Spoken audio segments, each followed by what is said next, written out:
Vamos a ver hoy la segunda parte de ese documental norteamericano de la CICSAN sobre el Arca de Noé y el diluvio.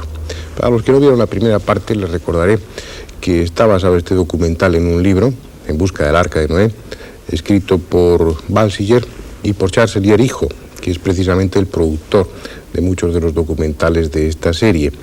En esa primera parte se planteaba la posibilidad real de que el diluvio hubiera existido en la antigüedad, una posibilidad que se encuentra confirmada en esa primera parte por datos geológicos y por datos culturales. Se demuestra de una manera bastante clara que hace 5 o 6 mil años algo sucedió, una catástrofe de tipo geológico muy similar a la que aparece descrita en la Biblia. Luego la búsqueda del libro y también del documental es en torno al arca. En esa primera parte se mencionan algunas de las expediciones que comenzaron a hacerse al monte Ararat, recogiendo una tradición, porque los cristianos, los kurdos, los maometanos que viven allí en aquella zona, todos sostienen desde un punto de vista tradicional que el arca está realmente en la falda del monte Ararat. Y esas expediciones, en esa primera parte se menciona la de 1829, la de 1840 e incluso una de unos turcos que aseguraban haber visto ese arca allí en las laderas del monte a una determinada altura y en un lugar prácticamente inaccesible. En esta segunda parte se continúa ese relato de las expediciones que se realizaron en el monte Ararat, y en concreto la de 1845, que por fin consigue conquistar la cima. A partir de ese momento ya son muchos los expedicionarios, los montañeros, que aseguran haber visto de lejos lo que bien pudiera ser el Arca de Noé, hasta que finalmente unos aviones rusos la localizan. Dan un informe al zar y el zar envía, todo esto lo verán ustedes en esta segunda parte del documental, el zar envía un grupo de soldados, una expedición en toda regla que encuentra el Arca de Noé, que la tocan, que la miden y que preparan un exhaustivo informe que envían al zar. A los 2 días estalla la revolución y ese informe desaparece. Es triste que en la investigación en torno a hechos del pasado surja siempre la confusión, la duda por hechos como este, porque como en este caso todo ese informe que habría demostrado de una forma clara que la existencia del Arca de Noé, ese informe se pierde y comienzan las conjeturas, si eso era real, si eso era simplemente una ficción, si existió o no existió el arca y si estaba o no estaba realmente en el monte Ararat. El hecho es que después de aquello siguen siendo muchos los que han visto el Arca de Noé. Pero hacemos un inciso en esa búsqueda del arca, porque también lo hacen los guionistas de ese documental. Y es comprobar desde un punto de vista de ingeniería náutica si el arca, tal como aparece descrita en la Biblia, tendría razón de existir o no. Si en ese punto había fantasía o había también una descripción real de los sucesos. Si ustedes recuerdan, según el relato bíblico, el arca medía 300 codos de largo, por 50 de ancho, por 30 de altura.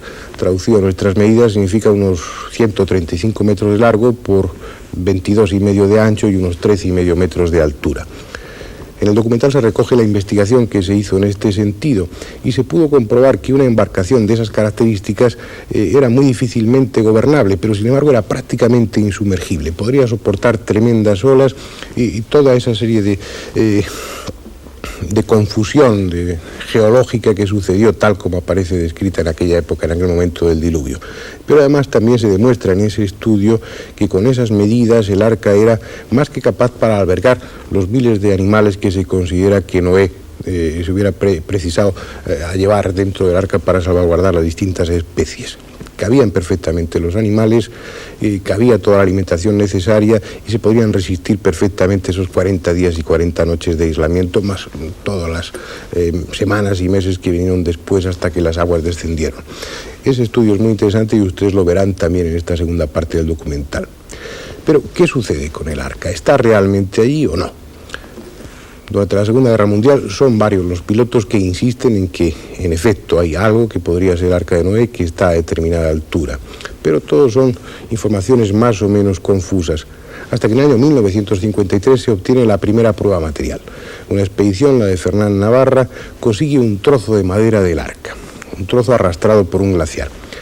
Y en este sentido es importante también el documental porque ustedes serán testigos directos de cómo se consigue esa muestra, ese trozo de madera, puesto que en ese año, en esa expedición, el hijo de Fernán Navarra llevaba una cámara y estuvo filmando precisamente las escenas correspondientes a la búsqueda y al hallazgo de ese trozo de madera.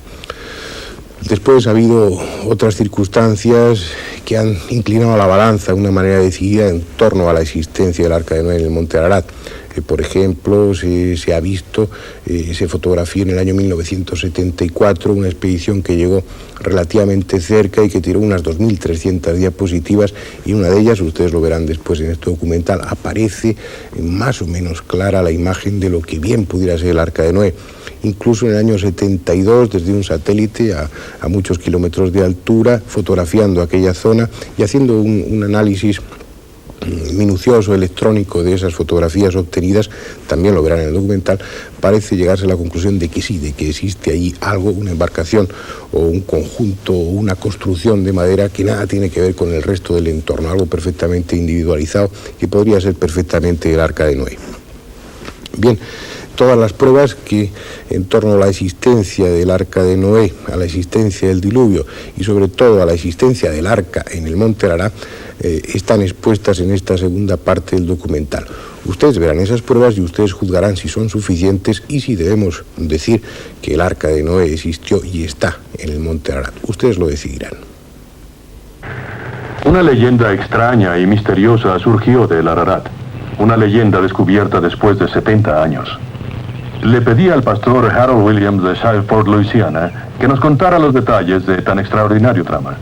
Pastor, ¿cómo y cuándo conoció usted a Haji Yarim? Fue en el año de 1915. Encontré a Haji Yarim en un charco de sangre, en su cama. Teniendo conocimientos de medicina, lo cuidé hasta que se recuperó y lo llevé a nuestra casa en la Universidad de Pacific Union, donde lo atendimos y permaneció durante varios meses. Ya en los últimos días me contó la historia de 3 ateos que llegaron esperando encontrar el Arca de Noé, fingiendo ser cristianos. Habiendo contado una historia tan hermosa y pareciendo tan sinceros, finalmente les creyeron y contrataron al padre de Haji Yarim como guía y a Haji como su asistente. Así que los llevaron directamente hasta el arca. Cuando llegaron al interior de la nave, los 3 ateos revelaron su verdadera identidad. Habiéndose proclamado como devotos cristianos, solo eran unos ateos que deseaban demostrar que ahí no había ningún arca. Estaban tan enfadados, tan disgustados, que tomaron sus hachas y comenzaron a golpear, pero al no poder cortar la madera, que estaba tan dura como una roca, intentaron asesinar a estos 2 hombres, sus guías. De pronto el más joven de los 3 dijo: un momento, ¿quién nos va a enseñar el camino de regreso? Así que se hicieron una herida e intercambiaron sangre y juraron que si alguno de los 3 revelaba la verdad, los 2 restantes lo matarían. Después le dijeron a los guías que si contaban algo de lo que había pasado ahí, también a ellos los matarían, que los vigilarían durante el resto de sus días. Entiendo, señor, que algún tiempo más tarde hubo un inglés que dijo haber sido uno de ellos. Sí. Eso fue cuando vivíamos en Brockton, Massachusetts, y yo daba clases en la preparatoria.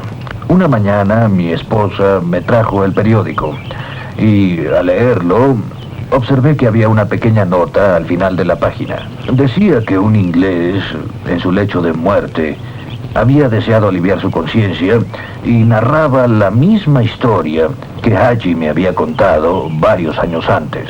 ¿Y usted, señor, ya había publicado la historia de Yarim? No, todavía no. Entonces no era posible que el inglés la conociera.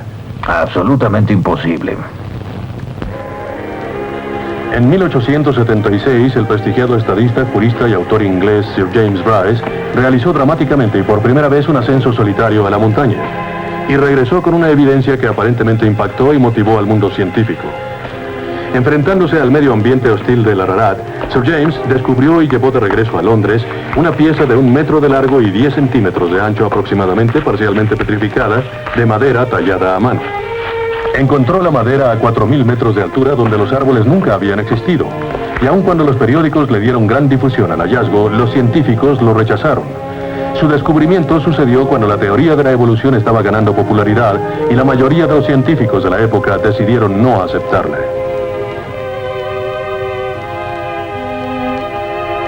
Un tratamiento similar fue aplicado al informe publicado por la Comisión Turca en 1883. La comisión que investigaba las avalanchas en el monte Ararat informó haber visto el Arca de Noé. Indicaba haber descubierto una gigantesca estructura de madera muy oscura sobresaliendo del glaciar y en un excelente estado de preservación. El gobierno turco, desilusionado por el tratamiento tan escéptico proporcionado a este informe por los periódicos mundiales y líderes científicos, no siguió adelante con el descubrimiento por medio de otra expedición.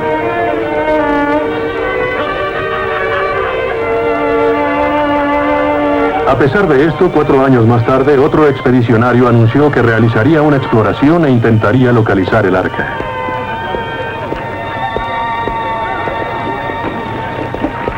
Gracias. Se trataba del príncipe John Joseph Nuri, el magnético y sorprendente arzobispo de Babilonia. Comenzó su ascenso a la montaña sagrada en 1887.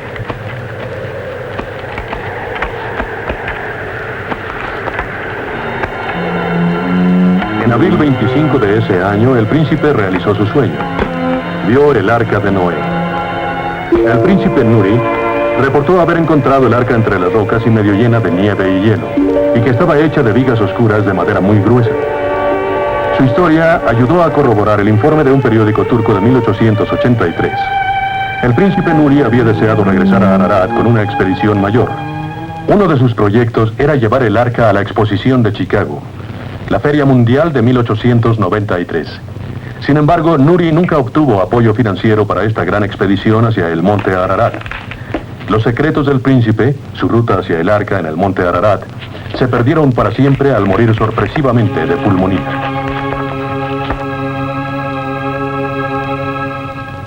La siguiente historia que arroja luz sobre el descubrimiento del Arca de Noé se llevó a cabo en 1902, cuando, siendo un niño, el campesino armenio George Hagopian fue llevado al arca por su tío. El dibujante Alfred Lee entrevistó a George Hagopian y le hemos pedido nos repita la historia. George Hagopian tenía cerca de 72 años cuando lo conocí, en 1970. Cuando él vio el Arca de Noé, estaba viviendo en Turquía. Había nacido en el lago Van, y él y su tío solían llevar a sus borregos y cabras a través del monte Ararat cada verano y soltaban a los rebaños en la montaña, tal como lo hacen los kurdos hoy en día. Cada verano, para escapar del calor del desierto, llevan a sus rebaños a las laderas cercanas.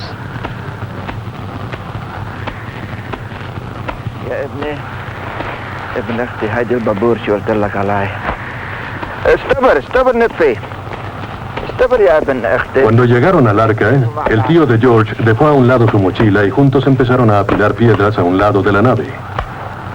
Muy pronto lograron reunir un gran número de rocas en ese sitio.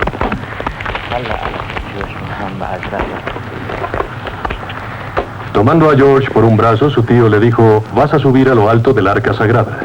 Colocó a George en sus hombros y le dijo: agárrate de la orilla e impúlsate.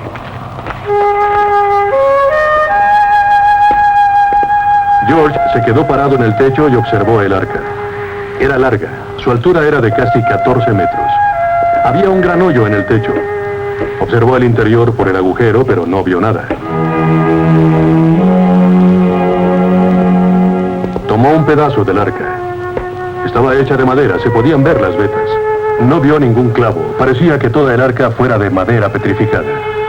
Recuerda que el techo era plano, con la excepción de una saliente que corría a lo largo del arca de proa a popa, con varias aberturas. Su tío le dijo que eran para el aire. George le dijo que tenía miedo, así que su tío le permitió bajar.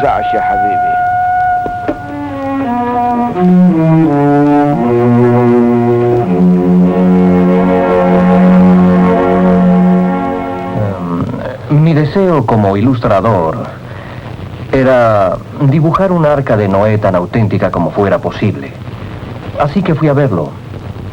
Le comenté que estaba muy interesado en que me guiara para ilustrar lo que había visto. Me tomó 1 año y medio. viajaba frecuentemente a Eastern Shore en Maryland, a Easton donde él vivía. Yo vivía en Washington, así que iba y venía. Trabajaba en los esbozos, revisaba las grabaciones y todas las anotaciones y diseños que tenía. Finalmente, después de 1 año y medio, le mostré los resultados finales. Tomó la pluma que yo tenía e hizo unas correcciones aquí. Me dijo, se le olvidó poner algunas rocas aquí mismo. Solo eso falta. Pero me dijo, hasta donde recuerdo, el resto está bien. Es así como se veía el Arca de Noé.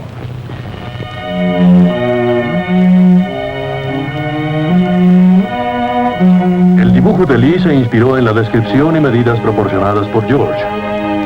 Es quizá la interpretación más exacta del arca que Dios pidió a Noé construir. El siguiente informe que tenemos acerca del arca data de 1916, cuando 2 aviadores rusos vieron los restos de la nave mientras sobrevolaban el monte Ararat.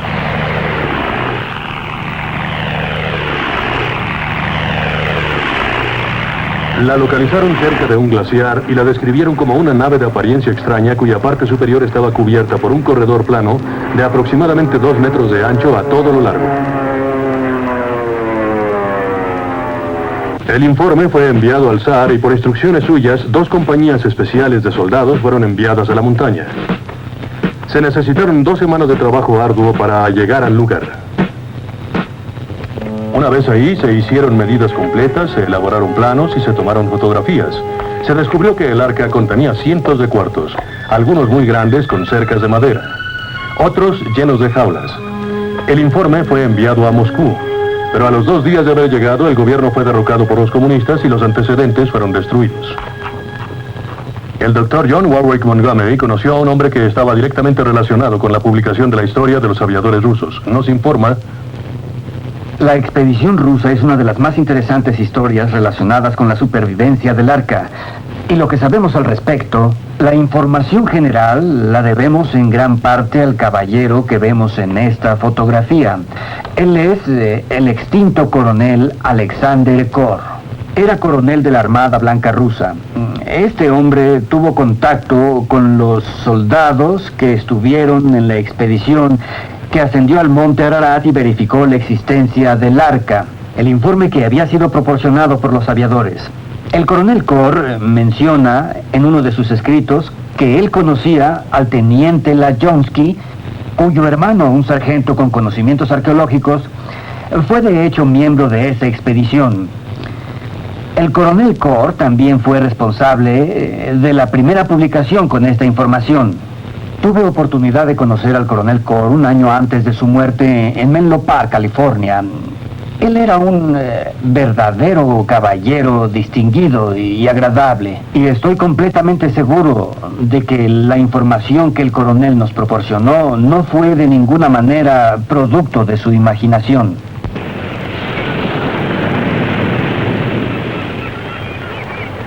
La historia de la expedición rusa sirvió como confirmación de lo que George Hagopian vio en 1902. Basados en la información reunida por estos descubrimientos, nuestra búsqueda del Arca de Noé nos trajo al sur de California.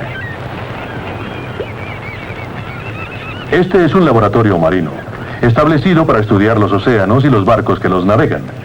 Hemos venido a que los científicos nos ilustren acerca del buen estado y navegabilidad del Arca de Noé. Pero antes de hacer eso, debemos conocer el diseño y tamaño aproximado del arca. Este dibujo, como ustedes saben, fue hecho por Fred Lee después de largas entrevistas con George Hagopian. Pero a través de los años, varios artistas e historiadores han vertido diferentes conceptos sobre el arca. Romboides prismáticos, inmensos sampanes, o simplemente embarcaciones de gran cabotaje. Sin embargo, concibieron el arca. Sabían que debía ser lo suficientemente grande para dar cabida a un macho y una hembra de toda especie animal del mundo y con suficiente estabilidad para soportar la violencia de los mares durante el diluvio. Aun cuando los artistas e historiadores han tenido muchas diferentes ideas acerca del aspecto del arca, basados en las narraciones de los expedicionarios rusos y de George Hagopian, así como con la información proporcionada por la Biblia, consideramos que este modelo es una representación exacta del Arca de Noé. En cuanto al tamaño, las instrucciones que dio el Señor a Noé fueron de construir un arca de 300 por 50 por 30 codos. Un codo en épocas pasadas era la medida que representaba la distancia del codo de un hombre hasta sus dedos. Algo así como 18 a 22 pulgadas. Utilizando la medida menor, 18 pulgadas, estimamos que el arca que Noé construyó medía 450 pies de largo, 75 pies de ancho y 45 pies de alto. Se asemejaba a una larga caja rectangular. Una caja rectangular más grande que 20 canchas de básquetbol. Ha sido la más grande embarcación de madera construida por el hombre. Los constructores de barcos han descubierto que el largo del arca a todo lo ancho equivale a un radio de 6 por 1, lo que significa que sería una embarcación muy lenta, pero de las más estables que se hayan construido. Tan estable que el acorazado Oregon de los Estados Unidos, construido a principios de siglo, fue diseñado exactamente con el mismo radio. El radio de diseño del arca también significa mayor capacidad, mayor seguridad de operación y, por supuesto, menor tripulación. El Dr. Henry Morris, antiguo profesor de ingeniería hidráulica, ha realizado muchísimas investigaciones en relación al arca de Noé. Lo entrevistamos en su oficina. Dr. Morris, hemos estudiado el diseño del arca desde el punto de vista de su navegabilidad y estabilidad. Y la pregunta es muy sencilla. ¿Podría haber sido una embarcación estable? Sí, hasta donde podemos calcularlo lo fue. Las fuerzas hidrodinámicas nos indican que podría haber sido estable. De hecho, podemos probar que el balance entre la fuerza ascensional, la fuerza gravitacional y la fuerza de peso, etcétera, fueron tales que el arca se enderezaría si fuera a volcarse dentro de los 90 grados. En cualquier punto de 0 a 90 grados, el efecto de corrección sería tal que de inmediato se enderezaría. Sería prácticamente imposible hacerla zozobrar. Utilizando la información proporcionada por el Dr. Morris, llevamos el modelo del arca y lo colocamos en un tanque de pruebas del laboratorio marino. Al ser sometida a olas irregulares, generalmente encontradas en el océano, el arca no solamente demostró ser segura, sino excepcionalmente estable. Cuando en el tanque de pruebas se duplicaron las olas a un equivalente de 70 metros, olas mucho mayores de las que el arca hubiera podido experimentar durante el diluvio, nuevamente demostró su navegabilidad y su extraordinaria estabilidad. Como los inmensos barcos de hoy en día, el bajo centro de gravedad le proporcionaba una tremenda estabilidad. Mientras más profundo se sumergía debido a su pesada carga, más estable se convertía. Sin timón, sin remos, ni velas. Recuerden que el arca no tenía un destino fijo. La construyeron para flotar, y eso fue lo que hizo. 900 millas marinas hasta el monte Ararat en 150 días, desde donde los científicos suponen que fue construida, en las orillas del río Tigris. El arca tenía 3 cubiertas. Los conocedores suponen que la cubierta superior fue ocupada por Noé y su familia y los comestibles. La segunda cubierta fue dividida en filas de pesebres e hileras de jaulas para mantener a los animales separados. La tercera y última cubierta fue utilizada para lastre y almacenamiento de desperdicios. ¿Cuál era la capacidad del arca? Un experto nos indica lo siguiente. Podría haber transportado más de 569 carros de carga de ferrocarril o más de 30.000 animales y aves con muchísimo espacio disponible para Noé. Probablemente lo que más ha causado curiosidad acerca del arca de Noé ha sido el aspecto de los animales. ¿Cómo fue posible reunir representativos de cada especie? ¿Cuántas diferentes especies había a bordo? ¿Cuál fue el número total de animales en el arca? ¿Y cómo es que pudieron cuidar a los animales? Para las respuestas, recurramos a los científicos y estudiosos de la Biblia. De acuerdo a estos expertos, el reunir a los animales no fue tan difícil. La Biblia nos dice que Dios se comunicó con todos los animales tal como lo hizo con Noé, y mansamente vinieron con Noé. Se dice que tuvieron un aviso del diluvio y sabían que Noé era su amigo. ¿Cuántos animales embarcó en el arca? Nadie puede estar seguro. No podemos precisar cuántas especies existían en aquellos días. Pero muchos científicos concuerdan con que el número podría ser de aproximadamente 1.544 a 2.392. ¿Cómo pudieron Noé y su familia cuidar aproximadamente de 2.000 animales? Los científicos nos mencionan que con 2.000 animales a bordo, durante 12 horas diarias, cada miembro de la familia de Noé tendría que alimentar a un animal cada 3 minutos. En su libro El Diluvio Universal, el Dr. Morris examina el problema del cuidado de los animales. Lo interrogamos al respecto. ¿Cómo pudieron 8 personas alimentar y cuidar a 2.000 animales durante 13 meses? Por supuesto, muchas personas han hecho esa pregunta como una objeción a toda la historia, que sería humanamente imposible cuidar a los miles de animales que hubieran podido estar en el arca. Una posibilidad más o menos razonable sería que estos animales hubieran tenido la capacidad de hibernar como lo hacen muchos ejemplares ahora. Hay animales que escapan al mal tiempo suspendiendo la mayoría de sus funciones. Es su defensa, un estado de animación suspendida, así que supongo que cuando la temperatura descendía y el cielo se oscurecía, y el ruido, los truenos, las olas, el medio ambiente, cooperaba a que los animales en sus jaulas, bien alimentados, optaran por dormir la mayoría del tiempo. Por supuesto que ocasionalmente Noé y su familia tendrían que alimentarlos, pero no sería necesariamente una tarea abrumadora para esas 8 personas en el arca el tener que cuidarlos cuando la mayor parte del tiempo hibernaban. Así que, basados en la evidencia disponible, sabemos que los descubrimientos oculares del arca corresponden a la información técnica, científica y biológica de hoy en día. Que el arca y su carga fueron capaces de sobrevivir al diluvio universal. Pero aún existen escépticos. ¿Dónde está la prueba?, nos dicen. ¿Dónde está la evidencia de que los restos del arca se encuentran en el monte Ararat conservándose en refrigeración bajo 26 kilómetros cuadrados de nieve y hielo? Exigían pruebas palpables de la existencia del arca. Deseaban una muestra de la llamada madera amarilla para examinarla, así que las expediciones continuaron. Esta fotografía de un monje armenio fue tomada en 1933 por el reportero de la estación de radio KFI de Los Ángeles, Garvey Wells.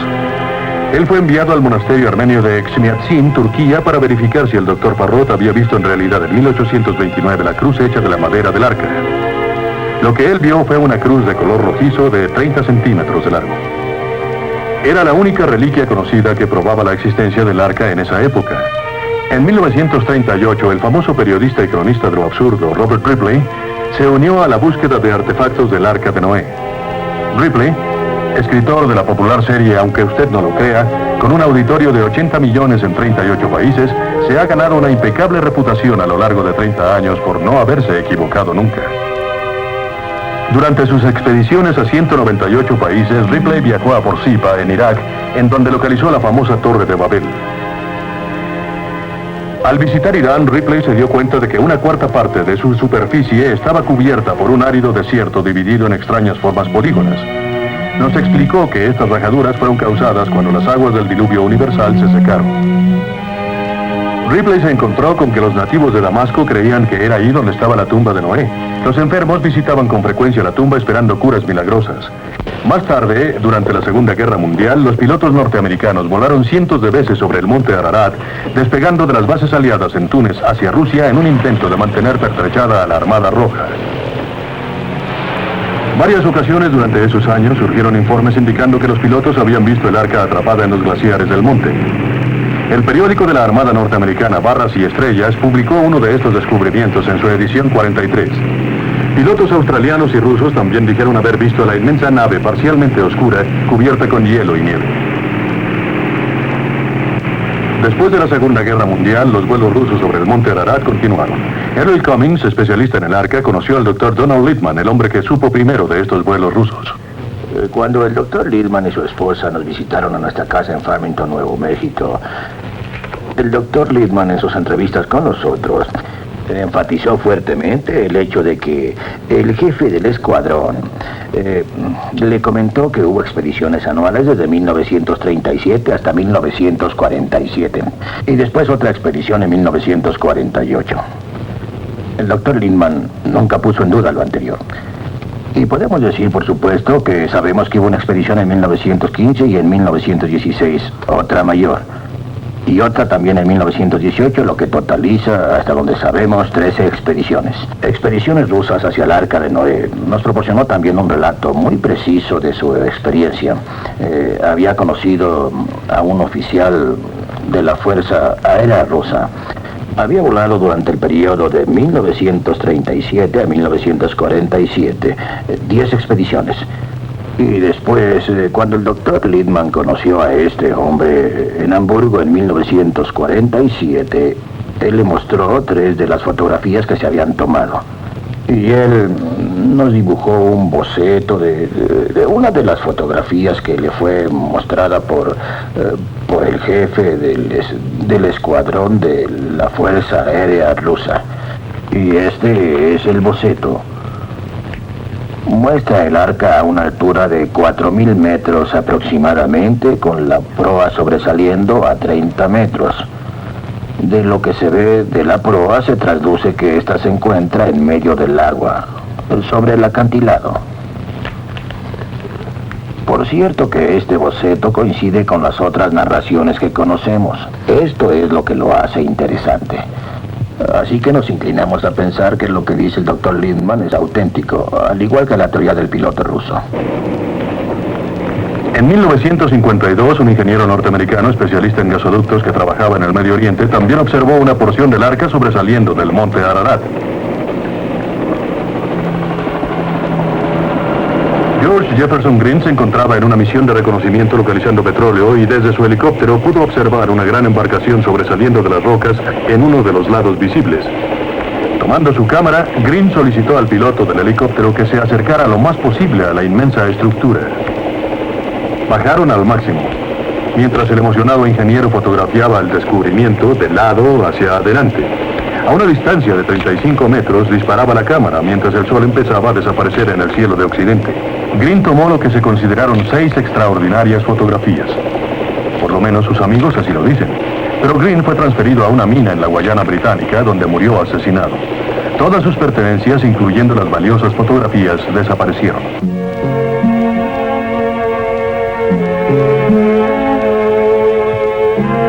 En julio de 1955, el ingeniero francés especialista en demoliciones Fernand Navarra, viajando acompañado únicamente por su hijo Rafael de 11 años, escaló el monte Ararat. La película que ahora verán es una filmación original de la expedición tomada por Navarra y su hijo.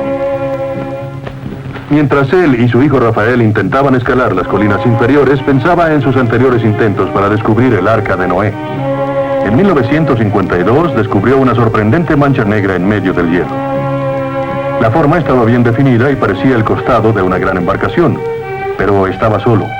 Sus guías kurdos lo habían abandonado mucho antes y tuvo que renunciar a continuar. En 1953, Navarra regresó a la montaña. Encontró el camino relativamente fácil, escalando hasta cerca de 100 metros de los maderos.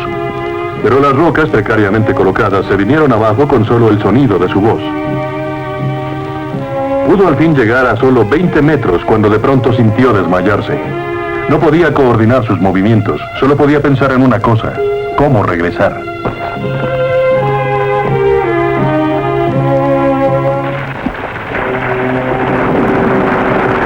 Pero los 2 fracasos anteriores quedaban atrás. Y mientras Navarra retaba una vez más a las ventiscas, a la falta de oxígeno, al frío congelante del monte Ararat, solamente un pensamiento estaba presente en su mente: encontrar el gran secreto de la humanidad. Rafael fue el primero en ver el arca en la grieta.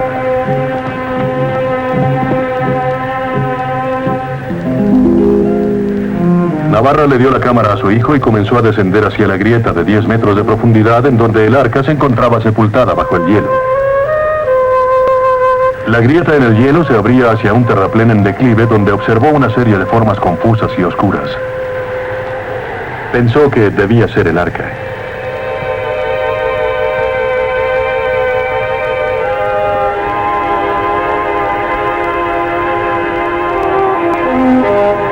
Pero era demasiado tarde ese día para intentar explorar esa mancha oscura. Tuvieron que pasar la helada noche en una cueva mientras la ventisca arrojaba 35 centímetros de nieve. A las 5 de la mañana regresaron a la grieta. Después de bajar a ella y utilizando un pico para escarbar en la nieve, Navarra realizó su sueño. Le gritó a su hijo que había encontrado madera, cortó un pedazo y la sacó de la grieta. Emocionado, Rafael filmaba el suceso. Ambos estaban tan felices que hubieran muerto de alegría. Después de 2 intentos fracasados, Fernand Navarra había conquistado los peligros de la montaña y también descubierto la madera. Madera en una montaña donde nunca habían existido árboles y que estaba seguro pertenecía al Arca de Noé.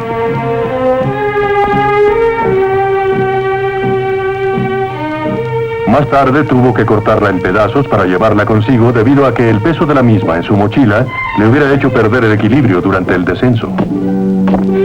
Le apenaba tener que despedazar tan valiosa reliquia, pero se sintió mejor después cuando tuvo que dividirla en trozos aún más pequeños para distribuirla entre varios expertos. Lo que Navarra había tomado de los glaciares del monte Ararat a una altitud aproximada de 3.000 metros era una pieza de madera cuadrada trabajada a mano. Sí, había encontrado madera, pero ¿pertenecía al arca? Los entendidos en la materia generalmente concuerdan en que el diluvio universal debió ocurrir hace más de 5.000 años. Si Navarra pudiera comprobar la edad de la madera y determinar que efectivamente tenía 5.000 años, esto podría ser una prueba de que pertenecía al arca. Para examinar la madera, Navarra visitó laboratorios especializados tanto en los Estados Unidos como en Europa. Uno de los muchos experimentos para establecer la antigüedad de la madera fue la prueba del carbono 14.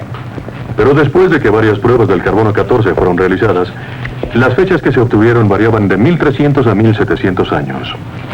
Mucho menos de los 5000 años que se esperaban con tanta ansiedad. El carbono 14 es un procedimiento de prueba extremadamente popular. Sin embargo, su efectividad ha sido recientemente criticada. El doctor Melvin Aycock, profesor de metalurgia de la Universidad de Utah y ganador del Premio Nobel de 1968, nos explica: en cuanto se refiere a esta madera en particular, me parece que nos enfrentamos con una gran dificultad para ubicarla. Primeramente, la muestra ha sufrido los embates de diferentes condiciones climatológicas, como en el caso de la montaña, que es volcánica. Prácticamente ha estado en un glaciar sujeta a cambios iónicos, por lo que está parcialmente fosilizada, lo que significa que su composición se ha modificado. Las condiciones de la naturaleza afectan grandemente este tipo de situaciones, como en el caso de los moluscos en el agua de mar, como el molusco que vivió hace más de 3000 años y se conserva a pesar del tiempo. Una especie de pino sometido a un tratamiento similar a esta madera nos mostraría por medio del método de carbón radiado que es más reciente de lo que en realidad es. La sola contaminación de la muestra haría realmente imposible el fecharla por medio del método de carbón radiado. Si no podemos confiar en el carbono 14 para probar la antigüedad del arca, ¿qué pruebas podrían determinar con precisión la edad del descubrimiento de Navarra? A Navarra realmente le preocupaba el problema. No solamente necesitaba conocer la edad del madero, sino también información acerca de su origen geográfico. Navarra seleccionó un grupo de instituciones científicas muy prestigiadas para determinar qué pruebas podrían realizarse. El grupo consistía del Museo Nacional de Historia Natural de París, el Centro Nacional de Investigación Científica en Madrid, el Centro de Investigación Forestal y Análisis en Francia, el Departamento de Estudios Prehistóricos de la Universidad de Bordeaux y el mundialmente famoso Museo del Cairo. Los científicos seleccionaron 4 métodos de prueba que podían fácilmente interrelacionarse. Métodos que ya habían sido utilizados para establecer las edades de antiguos artefactos de madera como el féretro del rey Tut, canoas egipcias y antiguas herramientas de madera. Las pruebas seleccionadas fueron el grado de formación de carbón y lignita, la modificación de células, la densidad de la madera y el grado de fosilización. ¿Qué investigaron estos impresionantes centros científicos acerca de la muestra de Fernán Navarra? Bien, la prueba de densidad de la madera y el grado de fosilización mostraron que la pieza tenía en realidad alrededor de 5000 años. Las otras 2 pruebas indicaron una edad de 4484 años o más. En otras palabras, los 4 experimentos concuerdan. La madera es tan antigua como el arca misma. Para investigar aún más, charlamos con Richard Bliss, profesor de la Universidad de Wisconsin. Tengo aquí una pieza única de madera rescatada del monte Ararat por Fernando Navarra en su búsqueda del arca. Nos indica ser de un árbol de la especie de las quercíneas que tenía probablemente 1,5 metros de diámetro por 40 metros de altura. Lo interesante acerca de este árbol es que es precisamente el tipo de árbol que podríamos encontrar en el valle de Mesopotamia donde se construyó el Arca de Noé. Tengo aquí varias piezas de madera. Esta es una pieza de pino amarillo que es una madera muy suave. Y este es nuestro roble blanco o quercus. Quisiera mencionar algunos puntos. Primero, se pueden observar claramente los anillos anuales que son de color claro y los anillos de color oscuro que nos proporcionan información acerca de la época de crecimiento. Pero fíjense aquí, en la estructura sólida, en la estructura celular de este pedazo de madera. Hay algo muy interesante al respecto, porque las venas de esta madera se mezclan con una fibra llamada tirofibra, y que la convierte en prácticamente impermeable. Este es precisamente el tipo de madera que Noé habría utilizado para construir el arca. Es interesante notar que esta pieza de madera y esta otra son idénticas. Y esta es la madera que Fernando Navarra trajo de las montañas de Ararat. ¿Y qué nos dicen todas estas pruebas? Bien, que la muestra es suficientemente antigua como para apegarse a las narraciones bíblicas. Que la madera es originaria de la zona en donde se piensa que Noé construyó el arca. Que definitivamente este pedazo de madera fue trabajado e impermeabilizado por el hombre. Ahora, aquí es donde Fernán Navarra descubrió la madera, aproximadamente a 4.000 metros en el lado norte del monte Ararat. Aun cuando los interesados concuerdan en que Navarra encontró madera del arca en 1955, hay discrepancias acerca de la localización. Basadas en narraciones anteriores, muchas personas continúan creyendo que el arca descansaba aquí, arriba del nivel de los 5.000 metros. La teoría de los estudiosos indica que quizá el arca fue destruida por el terremoto, que se partió en dos, y que la parte principal continúa descansando aquí a 5.000 metros, y que los restos encontrados por Navarra están esparcidos por acá. Pero deberían asegurarse, así que la búsqueda del arca de Noé continúa. Durante el final de los años 50 y principios de los 60, el famoso avión espía norteamericano U-2 efectuaba misiones de reconocimiento para la inteligencia militar norteamericana.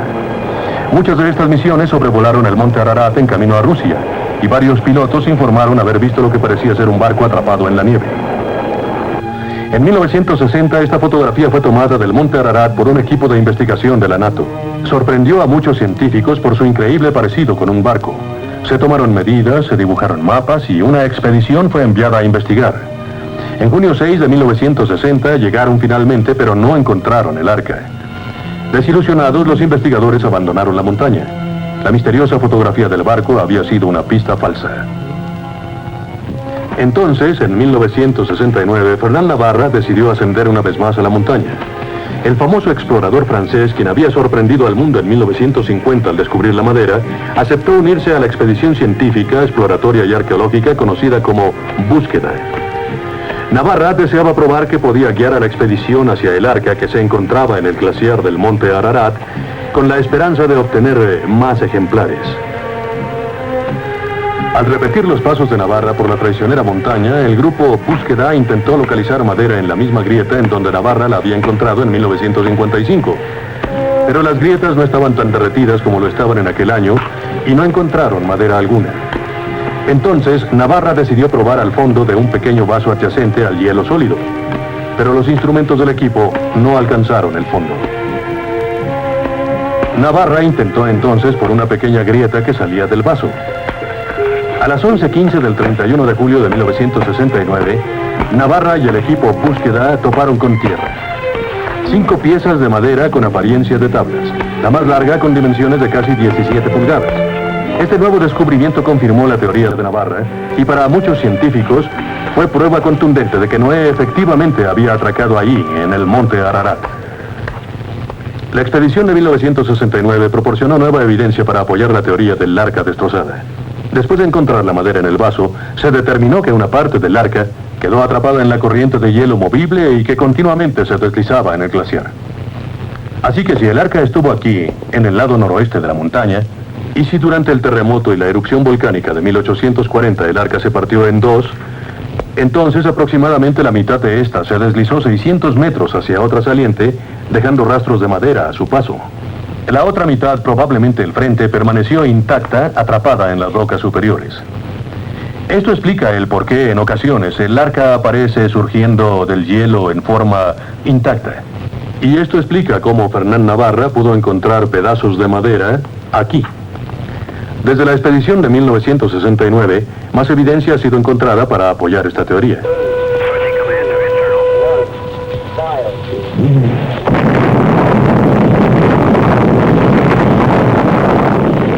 1972, la NASA lanzó el satélite Landsat, con la misión de mantener, inventariar y evaluar los recursos naturales del mundo.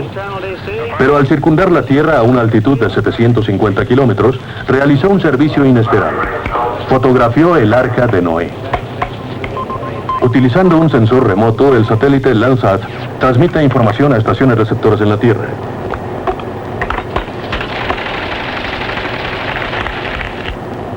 La información se almacena en videotapes y electrónicamente se fija en un negativo de película de donde se pueden obtener fotografías.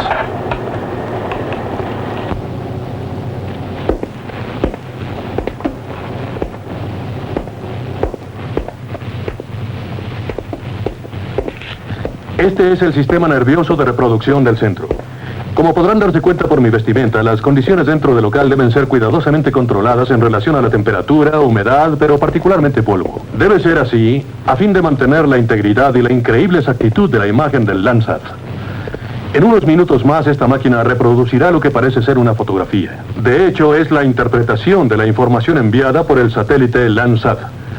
Así, con nuestros propios ojos intentaremos determinar qué es lo que descansa en la cima del monte Ararat. Esta fotografía de Nueva York fue tomada por el satélite Landsat, pero aquí también se almacenan fotografías tomadas por el Laboratorio Orbital Skylab y por los vuelos del U-2. Los tres han sido utilizados por los científicos para ayudarnos a controlar mejor el uso de nuestros recursos naturales. Esta es una fotografía del satélite Landsat del monte Ararat. Es increíblemente detallada considerando que fue tomada a una altitud de 750 kilómetros. Desafortunadamente, la sola evaluación visual no podría demostrarnos si el arca se encuentra en la montaña. El examen de las fotografías no es el único medio de evaluar la información que recibimos del satélite Landsat. También contamos con la técnica computarizada de análisis electrónico que se practica en este laboratorio. Dr. Waltz, mucho gusto en saludarle. ¿Cómo están? ¿Qué es lo que tenemos aquí? Tenemos una imagen del satélite Landsat, y esta en particular se refiere a la frontera turca. ¿Esta es toda el área de la frontera turca? Correcto. Esta es una visión completa de toda la zona. ¿Sería posible amplificarla para lograr una vista más clara del monte Ararat? Sí, amplificaremos particularmente esta área. Bill, haz una amplificación de esa zona.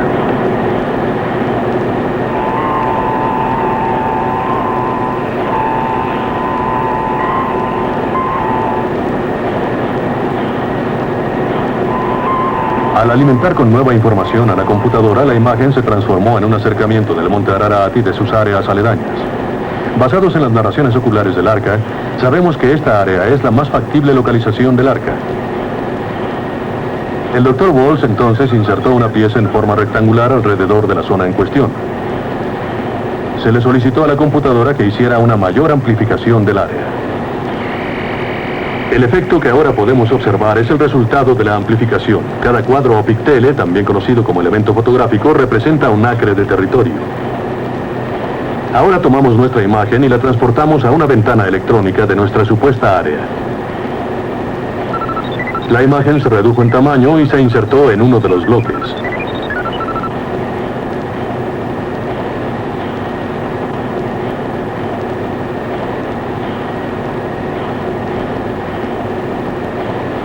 Después le pedimos a la computadora nos indicara qué porción contenía el mismo espectro o patrón de luz reflectora que ahora contenía el bloque con la imagen.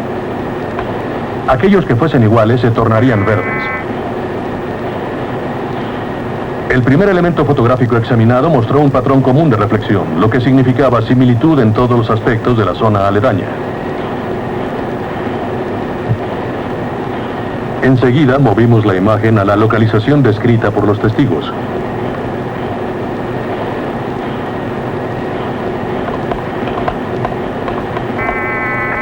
Cuando se activó la computadora, fue la única zona de la montaña que se tornó verde.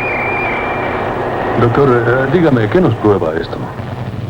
Este es el único elemento fotográfico, píxel, que tiene una reflexión específica en todos los alrededores. Entonces sabemos por el análisis de información electrónica que esto es lo único en toda la montaña del Ararat o cualquier territorio aledaño que contiene un patrón particular de reflexión en todas las variaciones del espectro. Sí, así parece. Permítame hacerle una pregunta difícil, doctor. ¿Es posible que se trate del Arca de Noé? Bueno, no descartaría esa posibilidad. Sí, la información del satélite confirma la posible localización del arca, pero no prueba contundentemente que el arca se encuentre allí. Si no tuviéramos más información que la proporcionada por el Landsat, nunca podríamos estar seguros. Pero sí tenemos más información, fotografías reales. Esta fotografía fue publicada en 1974 por un estudioso del arca, L. Cummings. Nos muestra lo que parece ser la parte rota de un barco que descansa en el fondo de una grieta. Si la teoría del arca cercenada es válida, entonces esta sería una de esas partes que se deslizó por la montaña durante el terremoto de 1840. Pero ¿qué sucedió con la otra parte del barco? ¿En verdad descansa en una saliente 600 metros más arriba? La respuesta surgió a finales de septiembre de 1974 cuando una expedición de la Misión de Tierra Sagrada de Frankston, Texas, escaló el monte Ararat.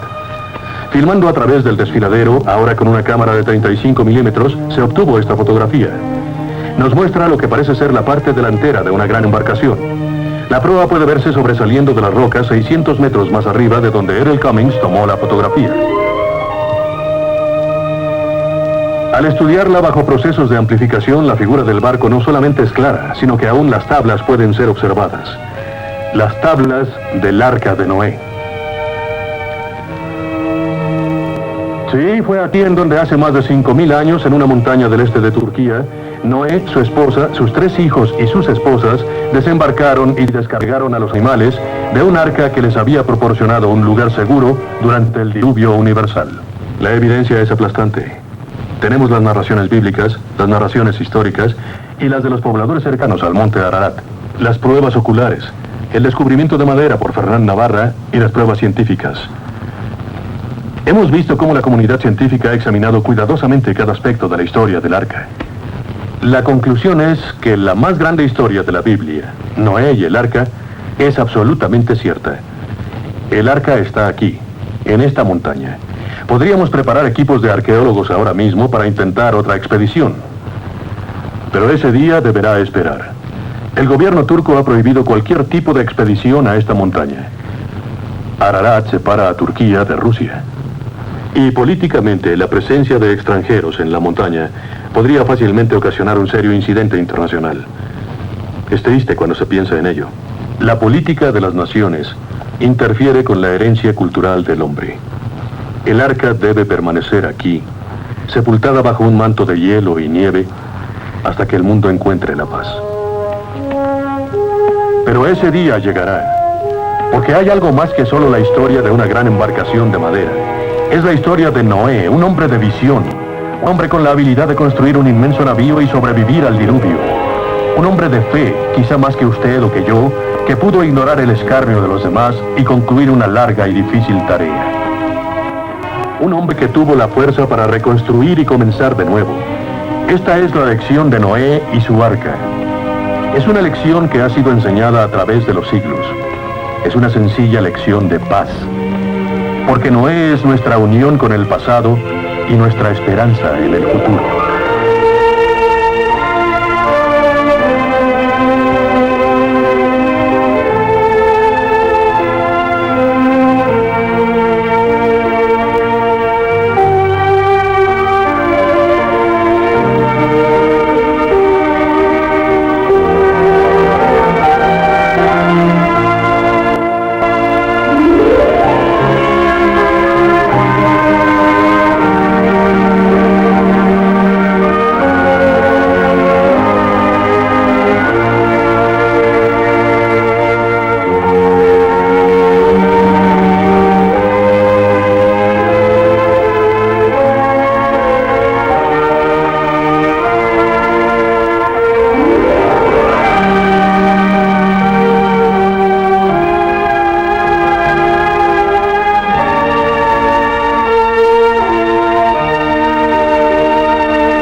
Cada una de estas pruebas individualmente tal vez no tengan demasiado peso, pero todas ellas juntas constituyen una evidencia.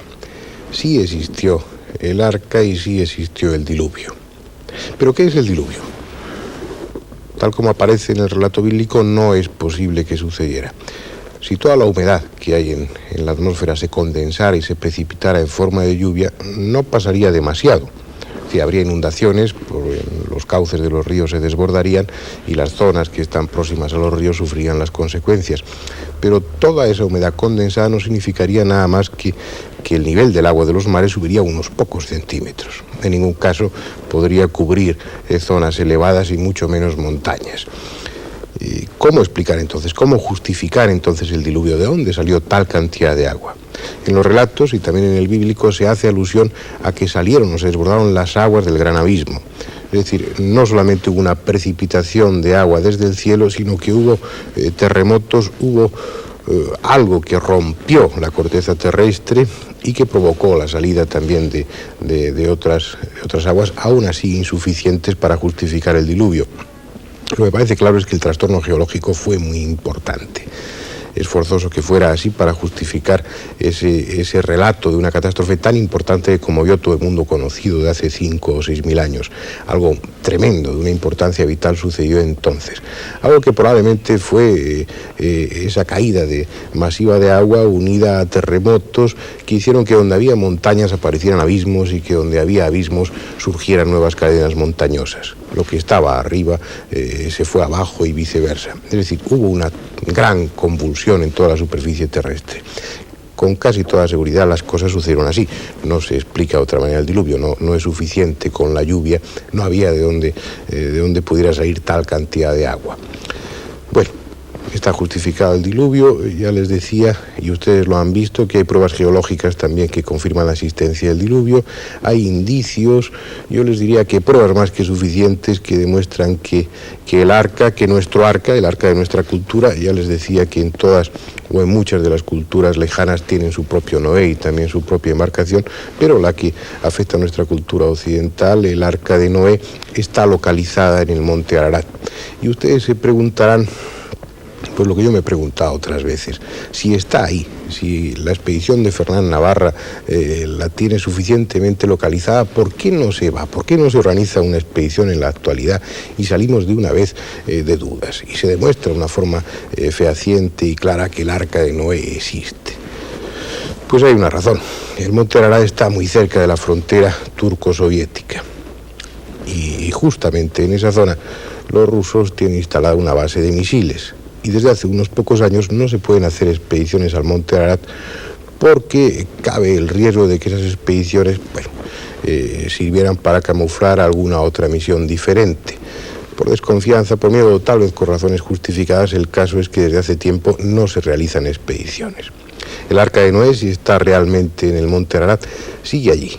Y seguirá allí durante muchos años, ajena a toda la locura del hombre actual, en una zona silenciosa y fría, abrazada por un glaciar y, conservándose, guardándose tal vez para otras generaciones que tengan mayores y mejores méritos para llegar hasta ella.